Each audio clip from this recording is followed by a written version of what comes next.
आप सभी को प्रणाम। जय गुरुदेव। आज के इस अध्याय से पहले सभी मिलकर गायत्री मंत्र करेंगे। ओम भूर्भुवः स्वः तत्सवितुर्वरेण्यं भर्गो देवस्य धीमहि धियो यो नः प्रचोदयात्। पिछले अध्ययन में हम सभी ने सुना 13 विभूतियों के साथ साथ एक जोखिम भी साथ ही जुड़ी हुई है कि यदि इन विभूतियों को पाकर व्यक्ति मदोन्नत हो जाए और उनका दुरुपयोग करने लगे तो वे ही विष तुल्य अपने और दूसरों के लिए घातक परिणाम भी उत्पन्न करा सकती है। रावण, कुंभकर्ण, मेघनाद, हिरण्यकश्यपु, भस्मासुर, वृत्रासुर आदि असुरों ने तपश्चर्या की कड़ी परीक्षा उत्तीर्ण होकर अनेक वरदान और वैभव प्राप्त किए थे, किंतु उदात्त मनोभूमि एवं निकृष्ट अंतःस्तर होने के कारण उन्होंने जो पाया वह भी खो दिया, वरन विष तुल्य सिद्ध होकर सर्वनाश का कारण बना। आगे सुनेंगे। समुद्र मंथन का 14वां रत्न विष भी है, जिसे कोई शिव साधक ही पचा सकता है।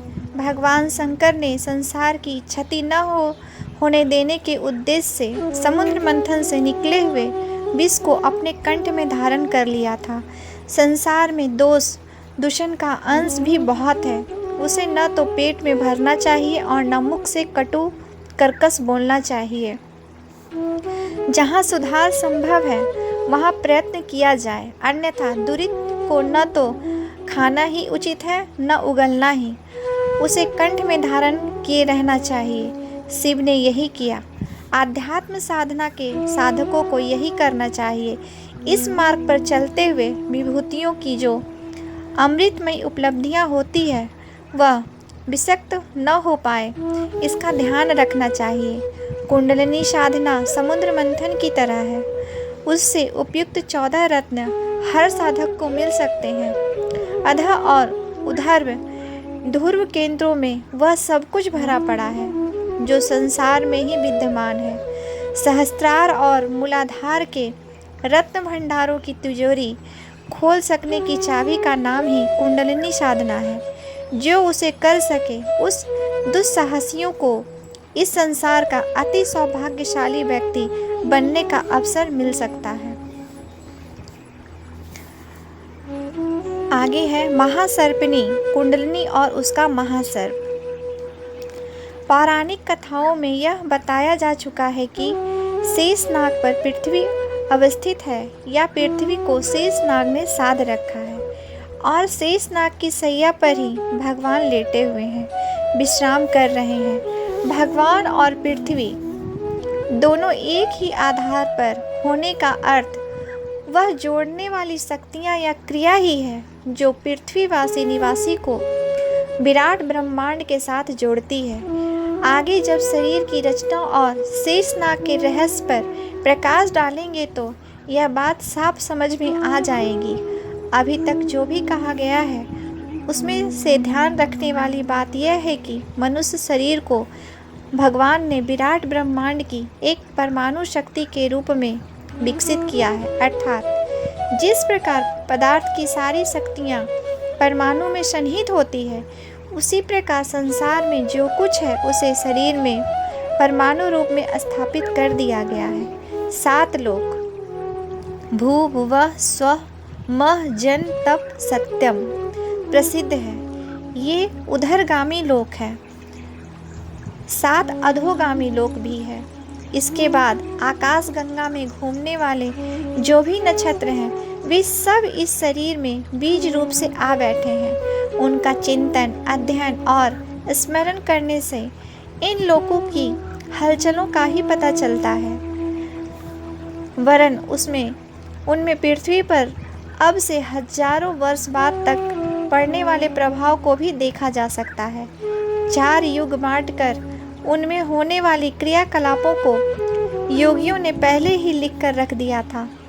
वह आज अक्षरश सत्य उतर रहा है।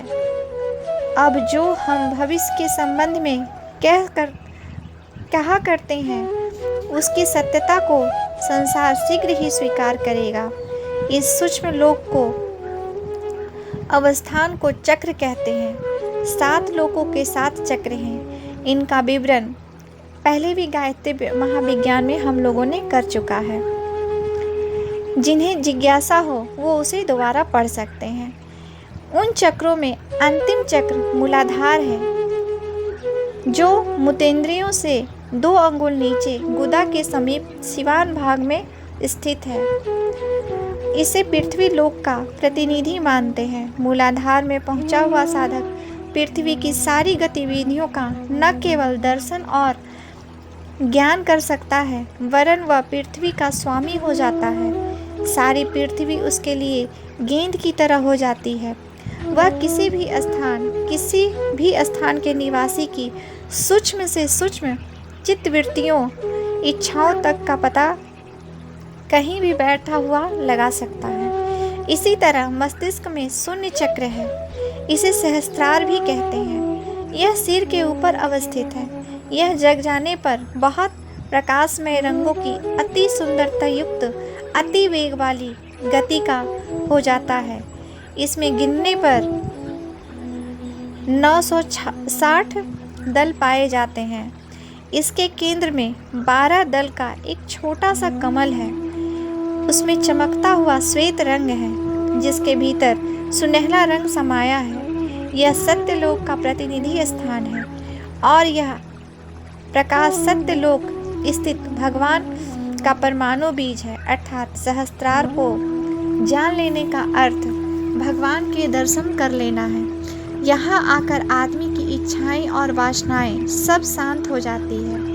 वह आनंद स्वरूप हो जाता है। उसके लिए संसार में सब कुछ सत्य, शिव और सुंदर प्रतीत होने लगता है। इन 2 स्थानों के बीच में अन्य चक्रों का वर्णन नहीं कर रहे। उनका यहाँ कोई प्रयोजन नहीं है। इन दोनों चक्रों को लेने का तात्पर्य यही है कि मनुष्य यह जान ले कि पृथ्वी निवासी के लिए अंतिम पृथ्वी तत्व का प्रतिनिधि मूलाधार और सत्यलोक का सहस्त्रार, दोनों को इसलिए जोड़ दिया गया है कि मनुष्य पृथ्वी को ही सब कुछ न समझे, वरन अपने मूल ब्रह्म को जानने की चेष्टा कर सके। शेष भगवान उस कार्य में सहायता करते हैं। उनका ध्यान करने से विज्ञान बुद्धि जागृत होती है और भगवान के दर्शन होते हैं, ऐसा कहा जाता है। इस रहस्य को भी जान ले। मेरुदंड के शीर्ष सत्यलोक और मूलाधार दोनों को मेरुदंड के क्रमशः सबसे ऊपर और नीचे रखा गया है। मूलाधार से 2 नाड़ियाँ ईड़ा और पिंगला ऊपर की ओर उठती है। इनके मिलने से एक तीसरी नाड़ी सुषुम्ना बनती है। सुषुम्ना के भीतर भी एक त्रिवर्ग है। बज और चित्राणी नाम की 2 अत्यंत सूक्ष्म धाराएं बहती हैं। उनके योग से एक तीसरी ब्रह्म नाड़ी का प्रादुर्भाव होता है। यह सबसे सूक्ष्म प्रकाश पथ है जो आकाश से पृथ्वी तक बहता रहता है। इसे ही जीवन कह सकते हैं। ब्रह्म नाड़ी मेरुदंड के अंतिम भाग के समीप एक काले वर्ण के षष्ठ कोण वाले परमाणु से लिपटकर बंध जाती है। इस परमाणु को कूर्म कहा गया है। इसकी आकृति कछुए जैसी है। इस कूर्म में ही आकर ब्रह्म नाड़ी 3 फेरे लगाकर लिपट गई है। इसलिए यह स्थान ऐसा लगता है जैसे कुंडली मारे हुए कोई सर्प हो और उस पर कूर्म अर्थात कछुआ और उसके ऊपर मूलाधार अर्थात पृथ्वी टिकी हुई हो। इसलिए पहली बात तो यह सिद्ध हुई कि शेषनाग पृथ्वी को साधे हुए है। यदि यह आधार कूर्म से अलग हो जाए तो मूलाधार चक्र अर्थात मनुष्य के जीवन कर्म के नष्ट हो जाने में क्षण भर भी देर नहीं लगेगी। इसलिए यह कहा गया है कि शेष भगवान पृथ्वी को साधे हुए हैं। यह कोई अत्युत्तीर्ण वर्णन नहीं है, वरन इस रचना का अलंकारिक वर्णन मात्र है। यह हो गया पृथ्वी के शेष नाग पर टिके होने का रहस्य। अब शेष भगवान के हजारों फन का रहस्य समझने के लिए ऊपर चलिए और वहां पहुंचिए जहां ब्रह्म नाड़ी श्वेत दल कमल पर बैठे हुए प्रकाश से मिलती है। ब्रह्मरंध्र में पहुंचकर यह ब्रह्म नाड़ी हजारों भागों में फैल जाती है और नाड़ियों के एक एक दल में प्रविष्ट होकर सूक्ष्म लोकों के उन संस्थानों से संपर्क में आती है। यहाँ उन रहस्यों को स्पष्ट करना हमारा प्रयोजन नहीं है, केवल उस आकृति का बोध कराना चाहेंगे जो नाड़ियों के फैलने से हजारों फन की तरह लगती है। विष्णु भगवान की सैया शीश के सहस्त्र फनों पर होने का अलंकार इसी सहस्त्र दल कमल से लिया गया है। ये चित्र अब डॉक्टरों ने भी प्राप्त कर लिया है। मस्तिष्क को आधा दो भागों में विभाग करने पर उसके भीतरी सतह पर मस्तिष्क के एक केंद्र से दूसरे केंद्र पर जाने वाले रेशों को देखा गया तो उनकी संख्या असंख्य दिखाई दी। यद्यपि उसके भीतर प्रवाह को डॉक्टर समझ नहीं सके, पर वे भी यह विश्वास करने लगे हैं कि कई बार अज्ञात ढंग से स्वप्न या जागृत अवस्था में लोगों को जो सच्ची घटनाएं दिखती या अनुभूति में आती है उनको ग्रहण करने वाली इन्हीं नाड़ियों में से कोई नाड़ी होती है। मस्तिष्क का वह भाग जहाँ से फनों की तरह हजारों नाड़ियाँ फैलती हैं सेरिबेलम कहा जाता है। यहाँ एक परकुंजी नामक कोष का पता डॉक्टरों ने लगाया है। संभवतः यह वही स्थान है जिसके भीतर 12 दलों वाले चक्र में भगवान विष्णु का प्रकाश स्वरूप अवस्थित है। ऊपरी जानकारी डॉक्टरों को मिली है, भीतरी रहस्य केवल योगियों को ही प्राप्त है। आज का विषय है विभिन्न आध्यात्म ग्रंथों में कुंडलिनी के संदर्भ में अनेक अभिमत। त्रिपुरा तंत्र में कहा गया है, जो देवता भोग देते हैं वे मोक्ष नहीं देते, जो मोक्ष देते हैं वो भोग नहीं देते, किंतु कुंडलिनी दोनों को ही प्रदान करती है। महायोग विज्ञान में लिखा है, जिसकी मूलधारा शक्ति सो रही है उसका सारा संसार सो रहा है। जिसकी कुंडलिनी जगी समझना चाहिए कि उसका भाग जग गया। महातंत्र में उल्लेख है, जिसकी कुंडलिनी जगती है उसकी बैखरी, मध्यमा, परा और पश्यंती वाणी जागृत हो जाती है, उसका कथन सत्य होकर रहता है। योगिनी तंत्र में लिखा है, कुंडलिनी के जगते ही अंतराल में छिपा वैभव अनन्या से दृष्टिगोचर होने लगता है। महाभारत का सुप्रसिद्ध आख्यान है कि भीष्म पितामह दक्षिणायन सूर्य रहने पर मरना नहीं चाहते थे। उनकी इच्छा उत्तरायण समय आने पर मरने की थी। इसके लिए उन्होंने देवयान को परलोक परायण का पथ चुना। इस प्रसंग में भी कुंडलिनी प्रसंग है। दक्षिणायन कुंडलिनी अग्नि है और उत्तरायण ब्रह्मरंध्र ऊर्जा। देवयान मेरुदंड मार्ग में है। भीष्म की कुंडलिनी जागरण प्रक्रिया अधूरी थी। वे उसी को पूर्ण करने में सरसैया पर पड़े पड़े प्रयत्न करते रहे। उद्देश्य पूर्ण होने पर उन्होंने शरीर का त्याग किया। अथर्ववेद में कहा गया है, हे आत्मग्नि, तेरे द्वारा मुझे प्रकाश, तेज, बल, प्रतिभा, पराक्रम, ओजस सभी मेरे भीतर से उभर रहे हैं। हे अग्नि, तेरे 33 विभाग मेरे ऊपर अनुग्रह करें। यजुर्वेद में कहा गया है, हे दिव्य अग्नि, तू आयु, वर्चस्व, सुसंतति, धन, मेधा, रति, पौरुष बनाकर हमें अपना अनुग्रह प्रदान कर। आधुनिक मनोवैज्ञानियों ने कुंडलिनी को अचेतन मन की प्रसुप्त शक्ति कहा है। चीन और जापान के योग अभ्यासी उसे चीन की शक्ति का नाम देते रहे हैं। अमेरिका के डॉक्टर ली संड्या ने अपनी कुंडलिनी साइकोसिस एंड ट्रांसेंडेंस पुस्तक में कुंडलिनी की महत्ता बताते हुए लिखा है, उसके जागरण से मनुष्य की क्रियाशीलता बढ़ जाती है, व्यक्तित्व निखरता है और गुहा मस्तिष्क की उन क्षमताओं का विस्तार होता है जो आमतौर से सोई हुई पड़ी रहती है। बृहज्जवालोपनिषद का कथन है, यह कालाग्नि कुंडलिनी जब अधोगामी होती है तो मनुष्य को आसक्त बना देती है। पर जब वह ऊपर उठती है तो उच्च सिद्धियों को प्रदान करती हुई ब्रह्मलोक तक पहुंचाती है। स्कंद पुराण में एक रोचक कथा आती है। सृष्टि के आरंभ में ब्रह्मा जी ने कठोर दीर्घकालीन तप किया। उससे प्रचंड अग्नि उत्पन्न हुई। वह भूमि पर गिरी तो भूमि जलने लगी, ऊपर उठी तो आकाश जलने लगी। उसमें से तेजस की चिंगारियां उठ उठकर 10 दिशाओं को जलाने लगी। अग्नि ने ब्रह्मा जी से कहा, मैं भूख से जल रही हूँ, मुझे भोजन दीजिए।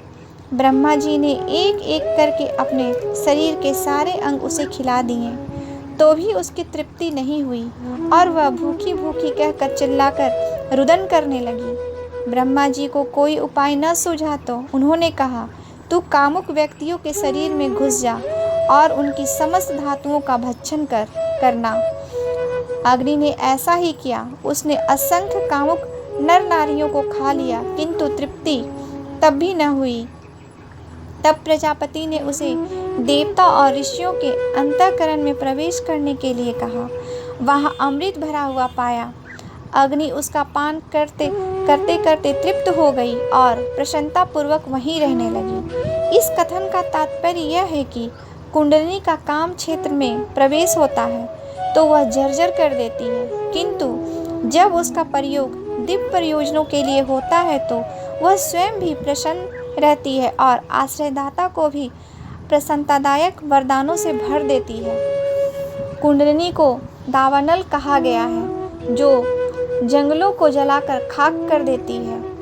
वह बड़वानल भी है, जो समुद्र में से ज्वालामाल बनकर उठती है और पानी से रहित कर देती है। धरती की मध्यवर्ती अग्नि जब फूटती है तो भूकंप और ज्वालामुखी फूट पड़ते हैं। मनुष्य का आधारभूत शक्ति तत्व कुंडलिनी है, जो ब्रह्मांडीय चेतना सत्ता के साथ जुड़ा है और विश्व ब्रह्मांड में से अपनी इच्छा एवं आवश्यकता अनुसार शक्ति को खींचता और धारण करता रहता है। मूलाधार में बसी हुई सुप्त सर्पिणी अग्निकुंड में पड़ी पड़ी विष उगलती रहती है। इस विष को अमृत बनाया जा सकता है। उसे अमृत रसपान सोम संपर्क हेतु ऊर्ध्वगामी बनाया जाए, यही कुंडलिनी साधना है। आज के लिए यहीं तक। आप सभी को प्रणाम। जय गुरुदेव। आज का विषय है कुंडलिनी महाशक्ति का साक्षात्कार। कुंडलिनी महाशक्ति का परिचय, स्थान और स्वरूप का वर्णन करते हुए कहा गया है कि वह मूलाधार चक्र के अग्नि कुंड में निवास करती है। अग्नि स्वरूप है, सुप्त सर्पिणी की तरह सोई पड़ी है। स्वयंभू महालिंग से शिवलिंग से लिपटी पड़ी है। इसी स्थिति की झांकी शिव प्रतिमाओं में कराई जाती है। योगिनी क्षेत्र में एक सर्पिणी शिवलिंग से लिपटी हुई प्रदर्शित की जाती है। शिव पूजा में इस प्रतिमा पर जल धारा चढ़ाने का विधान है। रुद्राभिषेक में जल कलश के पेंदे में छिद्र करके उसे 3 टांगों की तिपाई पर स्थापित करते हैं और उसमें से एक एक बूंद पानी शिवलिंग पर टपकता रहता है। यह कुंडलिनी का ही समग्र स्वरूप है। सहस्त्रार चक्र को अमृत कलश कहा गया है। उससे सोम रस टपकने का उल्लेख है। खेचरी मुद्रा में इसे अमृत स्रवा बताया गया है। यह स्रवा अधोमुख है। नीचे की दिशा में रिश्ता टपकता रहता है। कुंडलिनी मूल तक जाता है। कुंडलिनी महाशक्ति को ऊर्ध्वगामी बनाने और अमृत सोम का आस्वादन कराने का लाभ ब्रह्ममय एकता के माध्यम से ही संभव है। यही कुंडलिनी जागरण का उद्देश्य है। सुप्त सर्पिणी अग्नि कुंड में पड़ी पड़ी विष उगलती रहती है और उससे जलन ही जलन उत्पन्न होती है। वासना की अग्नि शांत नहीं हो सकती। वह शरीर और मन की दिव्य संप्रदायों का विनाश ही करती रहती है। इसका समाधान अमृत रस को पान कराने सोम संपर्क से ही संभव होता है। यह तथ्य जन साधारण को समझने के लिए 3 टांग की तिपाई पर कलश स्थापित करके शिवलिंग पर अनवरत जल धार चढ़ाने की व्यवस्था की जाती है और इस आध्यात्मिक आवश्यकता का परिचय कराया जा सकता है कि जलन का समाधान मानसिक एवं आत्मिक अमृत रस पीने से बौद्धिक एवं भावनात्मक उत्कृष्टता का रसास्वादन करने से ही संभव हो सकता है। रुद्राभिषेक में जल कलश के नीचे जो 3 टांग की तिपाई रखी जाती है वह ईड़ा, पिंगला और सुषुम्ना की प्रतीक है। इन्हीं 3 आधारों के सहारे कुंडलिनी जागरण का पूर्ण प्रक्रिया संपन्न होता है। अग्नि और सोम के मिलन की आवश्यकता और उसके फलस्वरूप उत्पन्न होने वाले देवत्व का ही प्रत्यक्षीकरण रुद्राभिषेक के कर्म कांडों में किया जाता है। कंद का स्थूल शरीर में प्रतीक प्रतिनिधि तलाश करना ही तो दृष्टि कांड इक्वाइना पर जाकर टिकती है, जो मेरुदंड मस्तिष्क से प्रारंभ होकर चंचू प्रदेश की अंतिम केशरुका तक जाती है और उसके बाद रेशमी धागों की भांति सुंडाकृति को हो जाती है। उसके अंत में अगिनत पतले पतले धागे से पैदा हो जाते हैं, जिससे नाड़ी तंतुओं का एक सघन गुच्छा तैयार हो जाता है। इसी गुच्छा को कांडा डिवाइना कहते हैं। सूक्ष्म शरीर के कंद का इसे प्रतिनिधि कहा जा सकता है।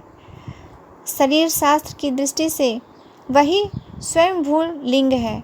मूलाधार चक्र में आधार शब्द इसी स्थान के लिए व्याप्त हुआ है।